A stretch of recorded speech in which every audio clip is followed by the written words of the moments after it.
Good afternoon, guys, and welcome to the podcast.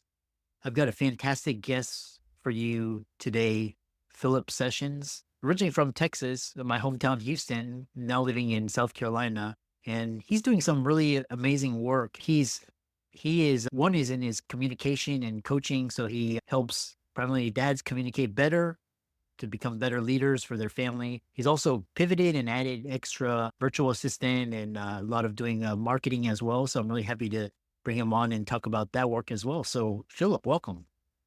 Hey, Christopher, thanks for having me. Yeah, and I love the work that you're doing. You're a public speaker and a coach, primarily helping dads. So talk about how you got started, and I'm excited to dive into the conversation.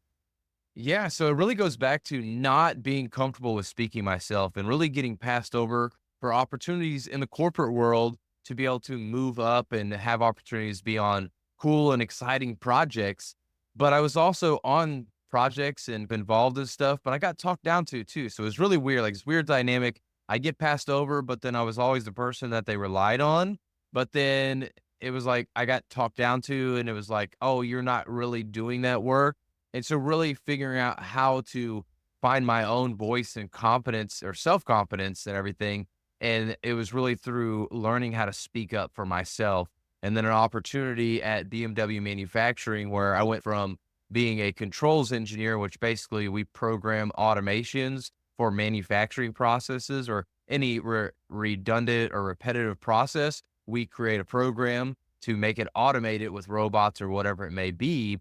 And I got to go into the HR training department and work on presentation skills. So it was supposed to be leadership and professional development. And one of the things I was working on was presentation skills. And that was that aha moment for me that this could be a viable career path for me to create my own business and everything out of, because a big company like BMW saw that need there. I saw how it changed my life. And so that's really where the business kind of gave birth, was through that opportunity. And of course, the trial and errors that I did for myself throughout the years prior to that. Yeah. And I know a lot of I personally resonate with this idea. I had to find my own voice. I couldn't fit into the corporate culture. And so I had to go out and create my own success. And so one thing is, what were pivotal moments? Because you talk about being the shy, quiet guy, introverted to someone who commands the room. I've seen this in a lot of influencers and speakers. They have this, but then they blossom. What were your pivotal moments? So when I can think of like a shy moment, first of all, was probably back in third grade where I literally missed a day of school. I come back the next day and my teacher asked, hey, I asked her, hey, what did I miss? And she looks at me and says, you missed class? That's how quiet and shy I was at one point, all the way back to third grade. Really, the pivotal moment for me to start actually taking some action and stuff like that was when I was at a job and we would go to these engineering meetings. I was one of four engineers, the youngest engineer, and I would spend 50 minutes of our hour meeting weekly talking about my project updates. And then my manager just kept talking down to me. And finally it was like, okay, I am sick and tired of being talked down to. The previous job before that, I was the quote unquote young, dumb engineer, even though same thing, I was starting up all these systems for oil and gas called LAC skids, which is least automatic custody transfer. And I was just getting talked down to, but I'm the one doing all the work. It felt like I was doing like a lot of the work and everything. And so it was just sick and tired of being sick and tired. And then another pivotal moment besides the one I mentioned with BMW was me starting my podcast. I had bought a microphone. I had the software downloaded on my PC to be able to do the edits on the podcast and everything. And it's a great idea. I was going to do it. And it was a year later when I finally went to a networking event and I asked the question, hey, how do you start a podcast? And the guy says the wise advice, just start. And of course, he gave me some details after that, but it was like, okay, I just need to get started. And I've really taken that advice with everything that, hey, I want to do this. Well, just start. We'll figure it out from there and everything. But those were like some of those pivotal moments, that and going to a couple different conferences, like business conferences, and seeing these speakers and the way they were able to transform my life through the information that they shared, but then others as well. And so I wanted to be that kind of person as well, that not necessarily be the center of attention, but that I could transform people's lives by being on a big stage in front of a lot of people. Mm. which in a really adjacent question, because, a really great mentor of mine, he was, because I was in your same shoes. It's just like you have all that experience and expertise, but then like when a downturn comes or some corporate reshuffle, then you're like the first to let go. But then the managerial and leadership that don't have that expertise, they get to stay on and they get promoted and raised and all this. And Yeah.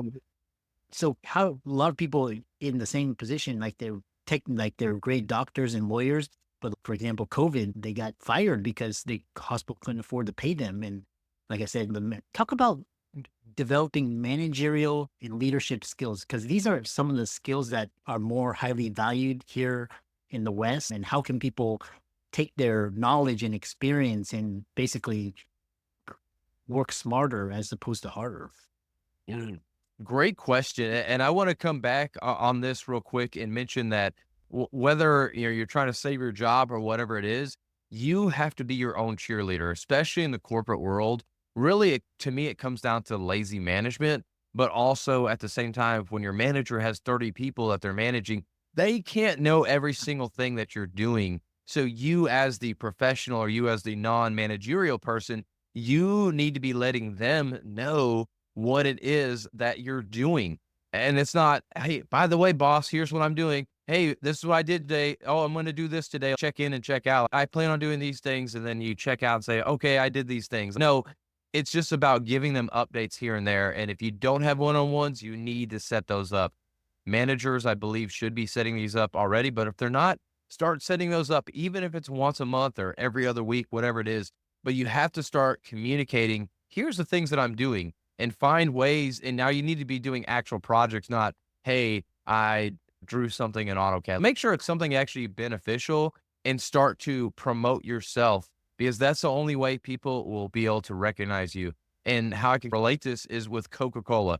Everybody knows Coca-Cola, but if today Coca-Cola said, we are no longer doing ads, how long do you think it'll take? And I don't know how long it'll take, but how long do you think it'll take before Dr. Pepper, Pepsi, I guess Dr. Pepper is a Coke product, but anyways, these other products will start to take over that market because Coca-Cola doesn't share themselves. They don't talk about themselves. They don't spend the ad money.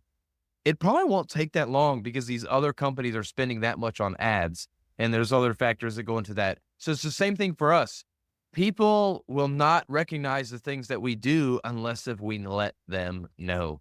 And so the first thing is communicate that. And really, to become a leader, to become a manager, it comes down to communication. First of all, how are you communicating what you're doing, the things that need to get done, status updates? So learn to communicate.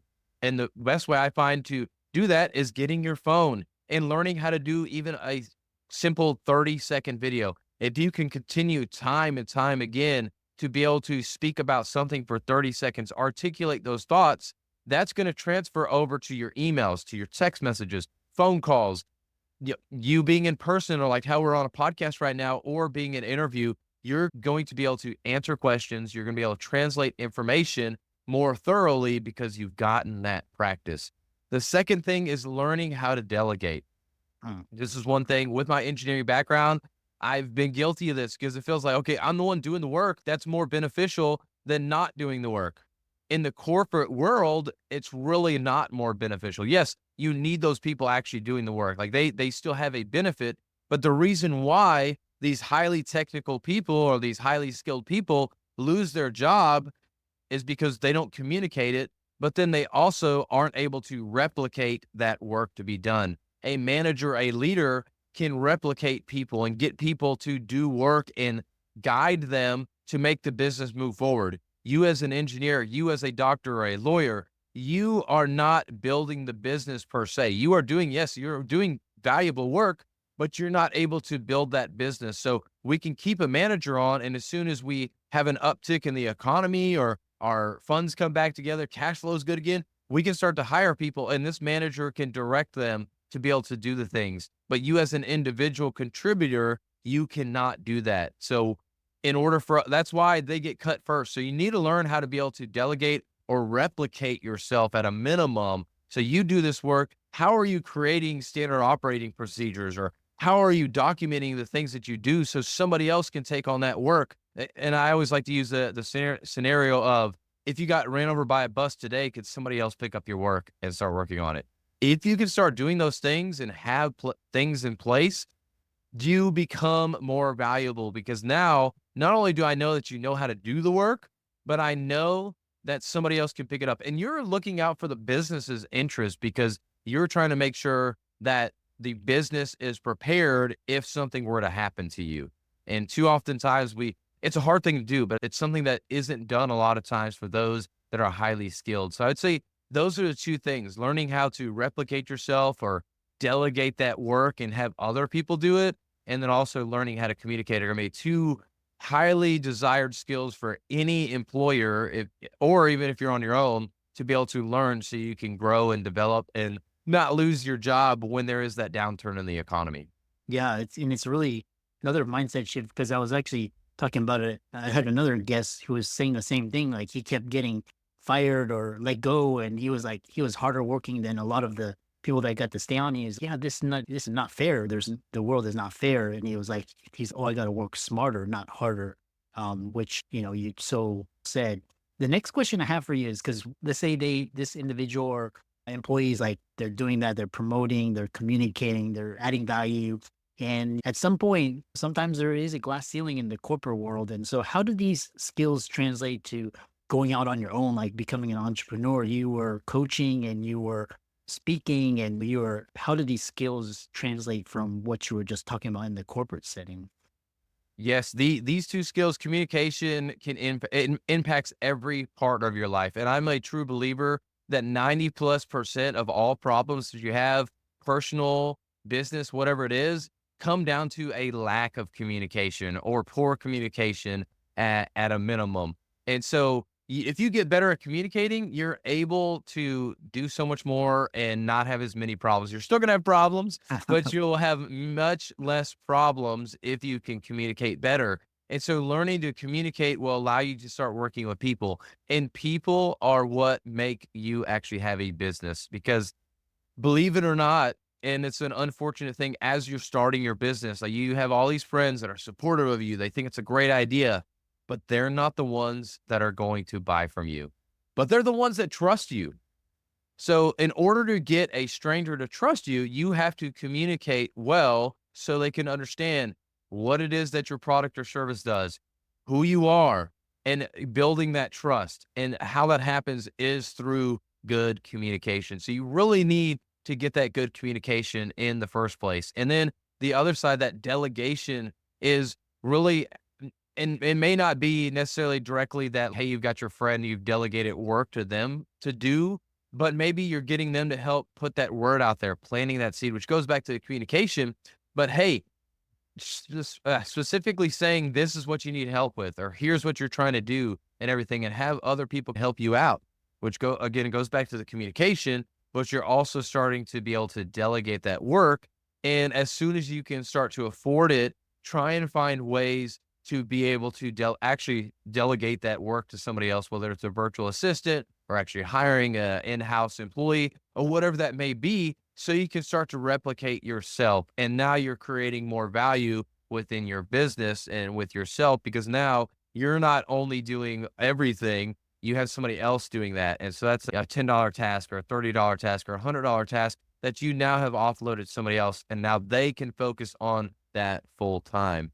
So I would say really working on those two things will really help translate over. But besides that, when you're in that corporate role, look at the business side. What are the systems that are in place there?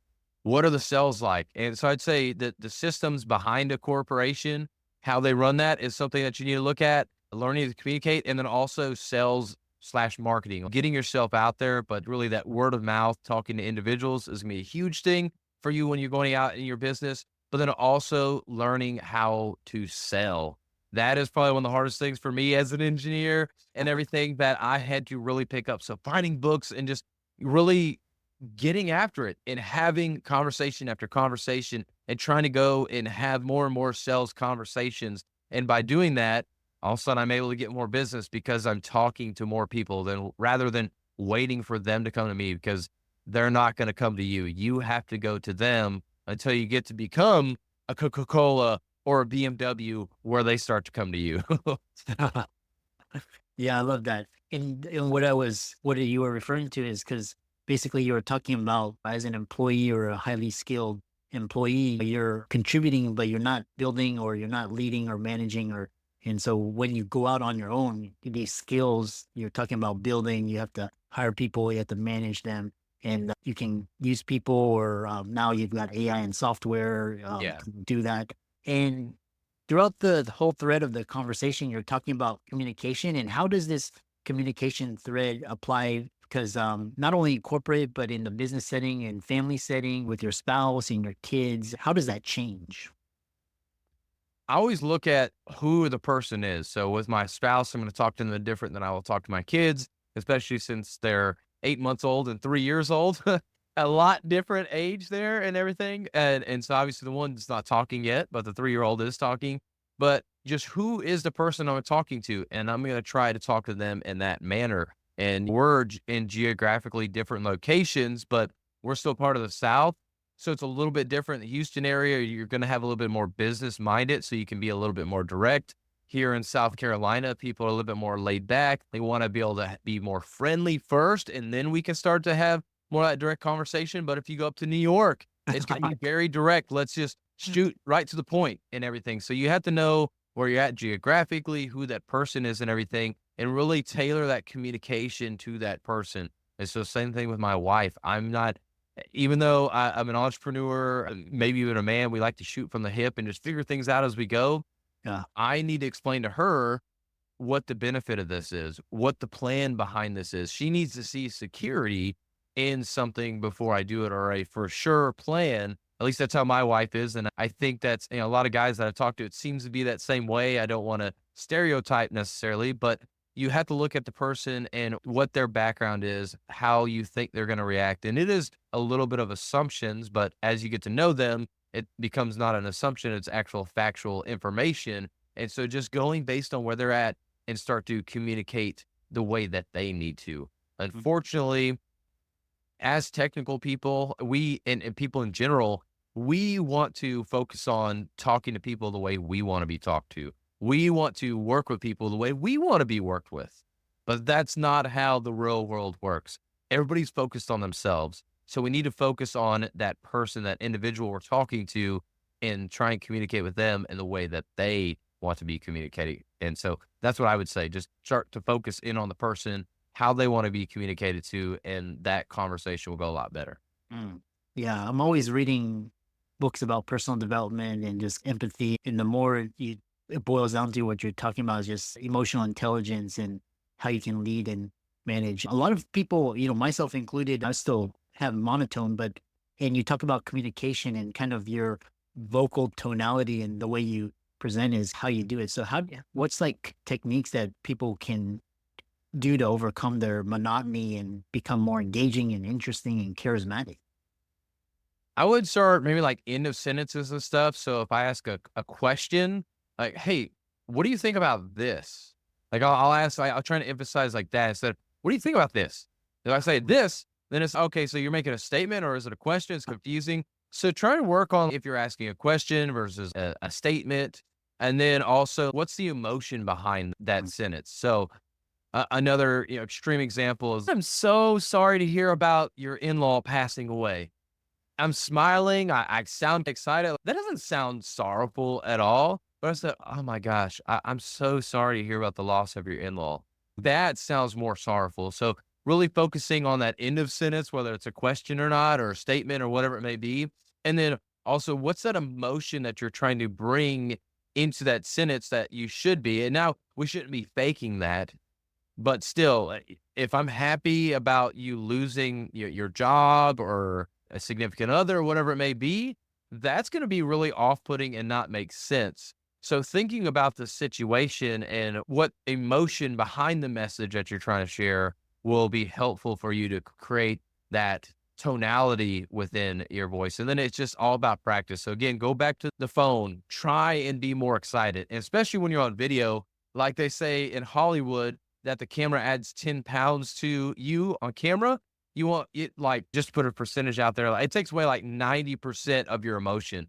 you're going to come off across as less emotional on video. So you really have to overemphasize that on video versus in person. You're going to have more of those emotions. So very similar with the phone call too. It's going to be a little bit less emotional on a phone call. So make sure that you're working on those emphases or whatever as you're trying to do that. But I would focus in on that, the end of the sentences, as well as the tonality or the emotion that you want to have from that message that you're trying to give as well to really help with the tonality. Yeah. Yeah. Really powerful, and just be mindful. And there's a lot of, just like your voice, that's how you present, that's what's going to sell. And so I know we have around 5, 6 minutes, and you mentioned, because you've actually you've done a lot of great work, and now you've started a virtual assistant placement company, as well as doing other types of business and entrepreneurial endeavors. So talk about that and what's in store for you in the future. Yeah, so I'm still doing the speaking coaching, but what I found is that through this speaking coaching and getting on podcasts and stuff like this, and what I've done in my past, so as I got better at speaking myself, I started teaching people on that. But as I started using virtual assistants to leverage my time and buy my time back, really is that I started seeing the need in the market. And so I was like, well, why not start a business on this? And it helped. I had a couple of friends that wanted some assistance with that also. And so what I do is I source virtual assistants from the Philippines, and I help busy business owners be able to buy back their time by getting executive assistants who would do calendar email management or do podcast editing. I've got an executive assistant. I've got a podcast editor. I've got a social media manager, and I actually have a lead gen and appointment setter. So I've got a VA for all four of those things. So literally 4 VAs that work for me and probably spend 160 hours, 120 to 160 hours. Not all of them are quite full time yet, but through that process and seeing how that's helped me be able to do things and still be able to focus in on my family and on the things that are higher level activities in my business and money making activities or things I enjoy doing, like speaking on stages or podcasts like this. I saw that need in the market. And so that's what I do. I help people be able to find the right fit candidate for them to be able to start doing aspects of the business that need to get done, but that they don't necessarily like to get done, or they're so bogged down in that, such as social media, that they can't actually get to the things that they need to actually get to. And so that's, in a nutshell, what we do is really help you find expertise and talent that you can then buy back your time to be able to do things that will be more beneficial or more fun for you within your business. Yeah, I really love that. And I really enjoyed this conversation. How can people find out more about you, and they want to hire you for coaching or public speaking, or even like help in finding an assistant and all of that? How can they reach you and contact you? So to create a central location, if you want to go either to Facebook or LinkedIn, you can find me there. Facebook is The Real Philip Sessions with 1 L, and LinkedIn is Philip Sessions. But if you want to go to the websites, speakingsessions.com is the public speaking coaching website, and Refined VA, so VA for virtual assistant.com is the website for the virtual assistant placement agency. Yeah, awesome. And again, keep up the great work, and really enjoyed this conversation. Yeah, Chris, thanks so much for having me. And yeah, you continue to do this awesome work, really interviewing people. Podcast is another great way for you to get better at speaking. And so, yeah, you doing this is going to help you as well as you continue to develop and grow. And I'm doing the same thing. I'm developing and growing my speaking all the time too. Excellent. But thanks for having me.